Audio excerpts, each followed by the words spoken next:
Économie Le Max sur i24 News. Bienvenue à tous. Au sommaire de cette édition, insécurité, coupure de courant, corruption. Les Irakiens n'en peuvent plus. La contestation s'étend dans tout le pays depuis des semaines. Et en réponse, le Premier ministre annonce enfin des mesures fortes. Seront-elles suffisantes pour un pays dont la dette flambe à vue d'œil? On fait le point dans un instant.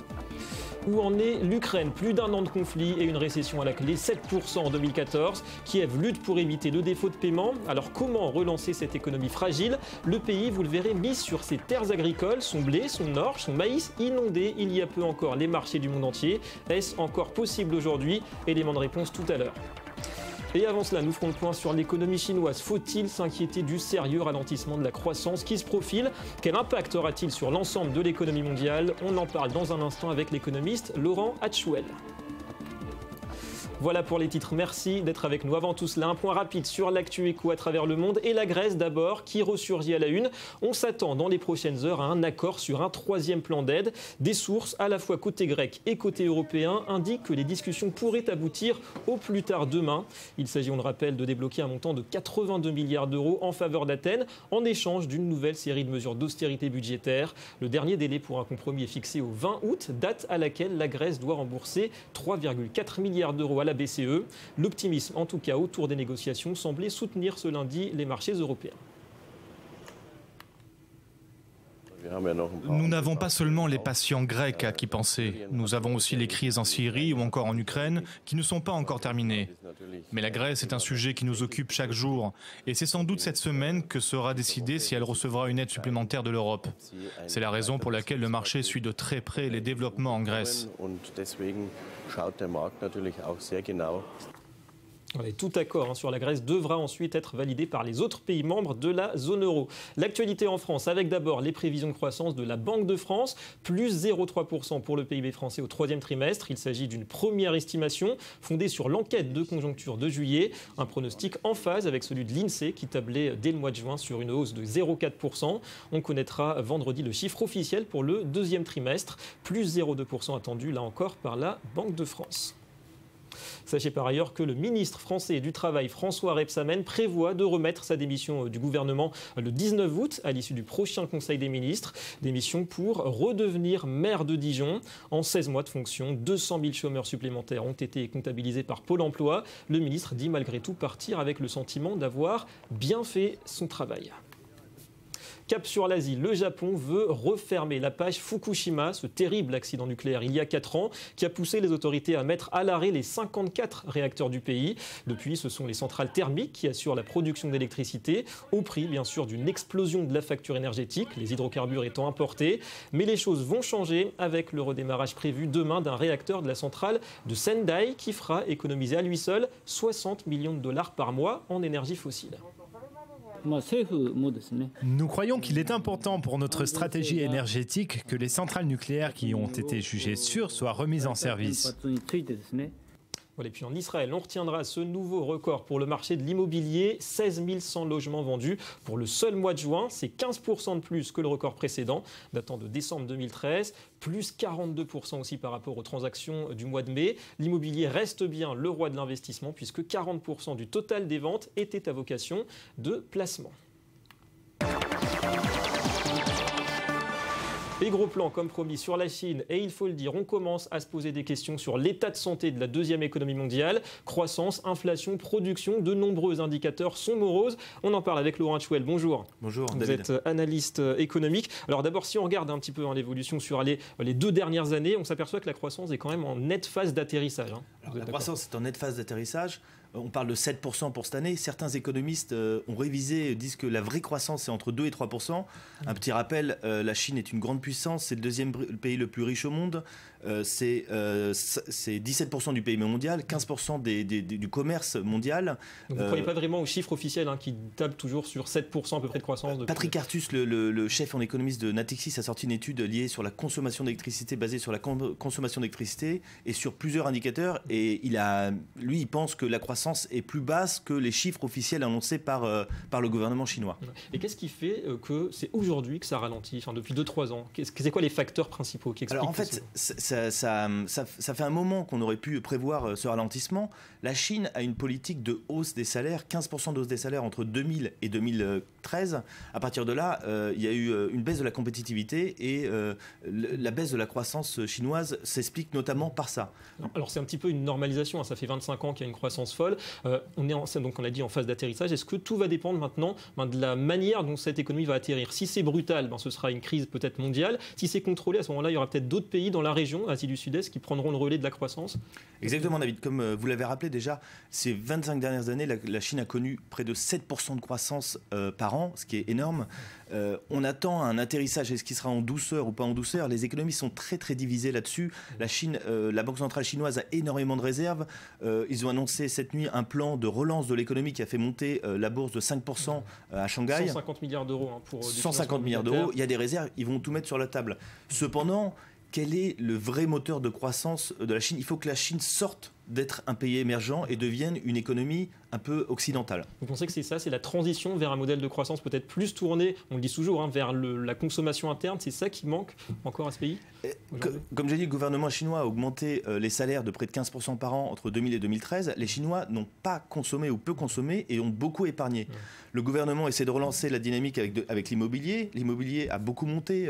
À Pékin, l'immobilier est passé de 600 € du mètre carré en 2000 à 2000 € du mètre carré en 2013. Donc hausse de l'immobilier, hausse de l'endettement des ménages. Est-ce que ça va suffire pour supporter la croissance future de la Chine? C'est une vraie question. Il y aura aussi des investissements dans les infrastructures. On va parler un petit peu du plongée aussi, de la bourse de Shanghai. C'était au début de l'été, moins 30%, moins 40% en l'espace de 3-4 semaines. Est-ce que c'est un signe précurseur que cette économie a beaucoup de talons d'Achille et risque peut-être de tomber? Alors, il y a une règle en économie qui dit que quand la bourse baisse, c'est toujours prédicteur de l'économie réelle de 6 mois. Cependant, la bourse avait beaucoup monté, 150% en un an. Pourtant, il n'y a pas eu de croissance folle. Il y a beaucoup exactement, il y a beaucoup de petits spéculateurs. Donc, on est pour l'instant dans un moment de correction. Tout va bien. Si le mouvement s'arrête là, on va dire que les choses se stabiliseront et ça ne sera pas un indicateur avancé. Si le mouvement s'accentue et s'accélère, ça pourra devenir inquiétant pour l'économie future dans 1 an ou 2 ans. C'est peut-être un indicateur avancé. Une grosse correction pour vous, c'est quand même. C'est une correction pour l'instant. Quand on monte de 150% et qu'on baisse de 30%, on n'a pas. C'est seulement une correction. Alors Laurent, ce qui est intéressant aussi, c'est le marché de l'automobile. C'est un petit peu un des symboles de ce ralentissement chinois. De nombreux constructeurs européens misaient sur la croissance complètement folle de ce marché ces dernières années. Puis là, on s'aperçoit que finalement, ça ralentit sur les 6 derniers mois. Grosse baisse de la demande. Est-ce que c'est vraiment l'image de cette économie qui... C'est l'image de cette économie, David. La consommation automobile est l'image de l'économie d'un pays en développement. Comme je l'ai dit, il faut que l'économie chinoise sorte de son état de pays émergent à une consommation plus forte, plus robuste. Et la baisse de la consommation automobile est un indicateur avancé que cette transition n'a pas encore été faite. Merci beaucoup Laurent Hatchwell pour toutes ces explications. Allez, on se penche sur le cas de l'Irak, 4e réserve mondiale de pétrole, une ressource qui pèse plus de la moitié du PIB. Comment comprendre que les coupures de courant sont devenues une habitude en cet été caniculaire? C'est l'une des causes, la colère d'une population excédée aussi par le chômage, la corruption et le délabrement des services publics. Bref, il était temps d'agir pour le Premier ministre Abadi. Anthony Lesme. L'Irak est à bout de souffle. Malgré des pics de température à 50 degrés, des milliers de manifestants ont occupé la semaine dernière les places principales de Bagdad, Bassora et Najaf. Excédés par les coupures d'électricité, un chômage endémique et une sécurité toujours plus dégradée, ils critiquent une administration délétère, gangrénée par la corruption. Toutes les tribus de Bassora, les travailleurs et les agriculteurs, tous réunis aujourd'hui, exigent d'abord des services. Et nous exigeons également que le Parlement donne le pouvoir au Premier ministre de démettre les ministres corrompus. Pour calmer la colère, le Premier ministre Abadi a annoncé une série de mesures, appuyées notamment par l'ayatollah Sistani. Suppression de postes de haut rang, fusion de certains ministères et surtout lutte contre la corruption. Des juges indépendants devraient être nommés, des dossiers en sommeil devraient être sortis du placard. C'est une bonne décision et nous voulons encore plus de décisions comme celle-ci. Ce fut un geste audacieux et nous pouvons qualifier ça de progrès, mais il reste beaucoup à faire. La situation est critique. La chute des prix du pétrole, la guerre contre Daesh et l'inefficacité jusqu'ici des gouvernants ont fait plonger l'économie du pays. La dette de l'Irak devrait atteindre 51% du PIB d'ici la fin de l'année, soit 14% de plus que l'an dernier. L'agence Fitch estime que l'Irak est en risque de défaut de paiement.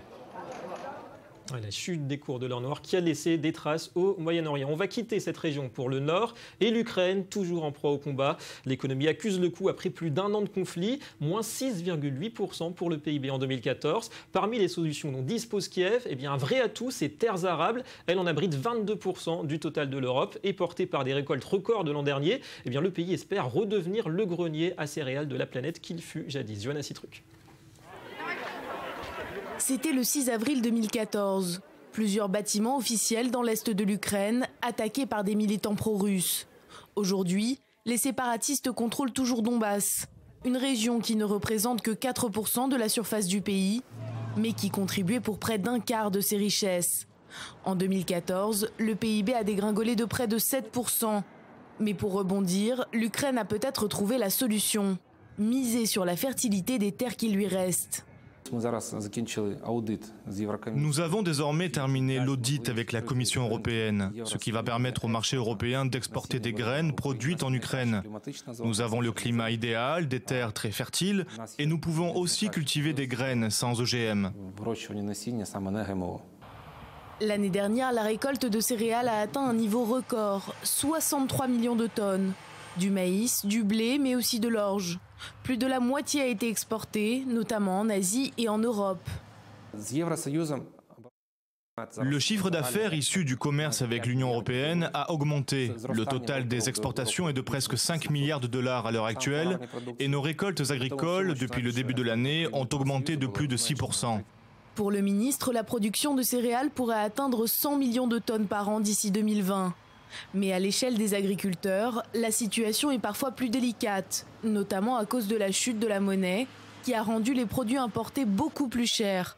Le matériel, les engrais ou encore les semences. Autre problème, la baisse des prix des matières premières agricoles au niveau mondial. L'Ukraine n'est pas, d'une certaine manière, un pilier du marché agricole, donc nous dépendons des prix en vigueur sur les marchés internationaux. Et la situation a évolué de telle façon que les prix pour les céréales que nous cultivons sont mauvais. Nous avons presque rien touché pour nos récoltes. Pour attirer les investissements, cet agriculteur plaide en faveur d'une libéralisation du marché des terres agricoles. Car pour le moment, elles ne peuvent pas être vendues, simplement louées à long terme. Le gouvernement semble s'opposer à cette option et préfère miser sur une simplification administrative et un programme de privatisation. L'agriculture, l'une des clés peut-être d'une reprise en Ukraine, même s'il faudra sans doute aussi diversifier. On passe au Media Watch.